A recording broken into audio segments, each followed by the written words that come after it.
سلامونه دوستانو. تېره ورځ مې د دې مورکۍ ویډیو پر خپل فیسبوک پاڼه باندې شیر کړې وه چې غوښتنه مې کړې وه چې د دې مورکۍ سره دې خپل وس او توان هر ورور شریک کړي. بالاخره یو ورور وتوانېدی چې د دې مورکۍ دپاره یې د 100,000 کالدارو په اندازه افغانۍ راکړلې چې یعنې تر هغه اضافه هم سولې افغانۍ 6,500 افغانۍ یې راکړې کور یې ودان. په دې کې اوړه دي او وریجې دي، همدارنګه غوړي دي او بوره ده، لوبیا ده، تورې چای، شنې چای، مالګه، مکروني او دغه شیان ورسره کړله. یو لږ ته اندازه پکې چې بیا پاتې شوه د هغه بیا مو دغه پیاز او پټاټې هم ورته راورسولې. دینه په دنیا باندې کامیابه که زما چیچانو زما د سترګې زړه ځای واسي، الله دې د جنتونو څخه آرام کړي، الله دې د الله رحمت و جنتونه کې الله دې دا دې د اوو ګویو د اوو په څو په ځای کې اول ستا پسې نه دغه زما د زما عاجزه ګناهګاره په زړه کې به یم چې زما په زخمي زړه کې به ځي، زما بېزویه مور په زړه کې به ځي.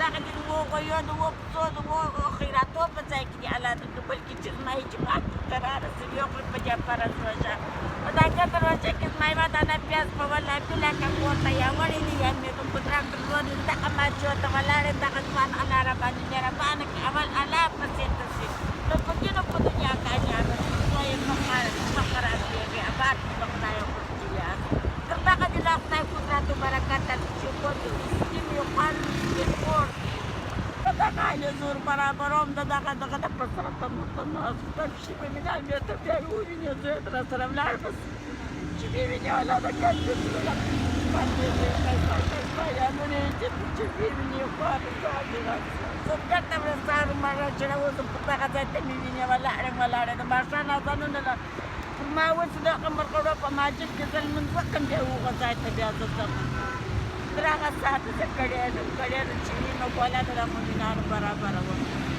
نو ستاسو په دنیا او په خدای کې الله برخه بالا کړي، په جنتونو کې مې دغسې برخې بالا سفرونه قرآن. نو ډېره مننه ورڅخه کوو د دې ورور څخه. دوستانو یوه یادونه کوو، موږ خیریه بنسټ والا نه یو. موږ غواړو چې د دغه مورکۍ سره لکه څنګه چې دغه مورکۍ مستحقه ده دغسې نور غریبان هم مستحقین وو انتخاب کو او بیا یې پر رسنۍ باندې معرفي کو او په ضمن کې د هغه فاسدینو د هغه خلکو چې د خیریه بنسټ په نوم د کومک په نوم باندې خپل جیب ته کار کوي هغوی افشا او رسوا کو. یعنی دغه بیل تاسو پر سکرین باندې هم وینئ، د دغه بیل مطابق شان موږ را رسولی دي او هغه ورور چې غوښتل یې دغه مرسته وکړي ویل چې زما نوم باید افشا نه سي. ستاسو څخه هم هیله کوو چې خپل ورته راسئ دې مورکۍ سره کومک وکړئ. تاسو وینئ دا دلته په کندهار کې د زوړ ګمرک سره ولاړه ده، یعنې دا د حضرت بابا څخه لږ را لوړه دلته د لړۍ دروي له سهاره تر ماښامه درېږي. که ستاسو نور څه په وسه پوره نه وي فقط دغه یوه کڅوړه ماچې هم د دې مورکۍ څخه رانیسئ، دا هم ستاسو غټ کومک دی. نو هیله ده چې دغه مورکۍ تشویق کړئ ځکه دا فقر نه کوي. مورکۍ لاس په دې تر اوسه نه وي نیولی چاته فقر به دې نه کړی.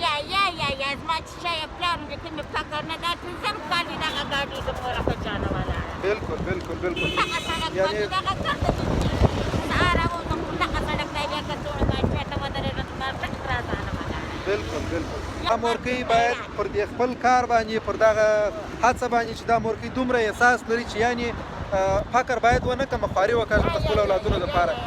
نو باید دغسې کسان تشویق کړل سي او د دغسې مستحقینو لپاره موږ تاسو مرسته او امداد راټول کړو او تر دوی پورې ورسوو. کوشش کوم چې تر 100 کورنیو پورې دغسې کسان درته لیست کړم چې هغوی دغسې مستحقین وي، هغوی مرستې ته دغسې اړتیا ولري. لکه دغه مورکۍ چې اوس وویله چې موږ د روژې دپاره بیخي یوه دانه پیاز هم نه درلودی. نو دغسې کسان یوه دانه پیاز په دا فرض روژه ما په کور دننه کړې دي یا مې وړې دي یا مې نن د درې دانه په کور کې ما درلوده، ما ته بېرته د افتې پور استولې دي کاکا د ګیلاس پور اچولې دغه مونږ کې مې نو زموږ شمیره پر سکرین باندې تاسو ته شته، کولی شئ چې پر دغه شمیرې باندې زموږ سره تماس کړئ او موږ مو تر دې مورکۍ پورې راورسوو او ستاسو مرسته او کومک په دغسې ثبوت ډول سره تر دې مورکۍ او تر نور غریبانو پورې ورسوو. تر بیا پورې ښه وختونه.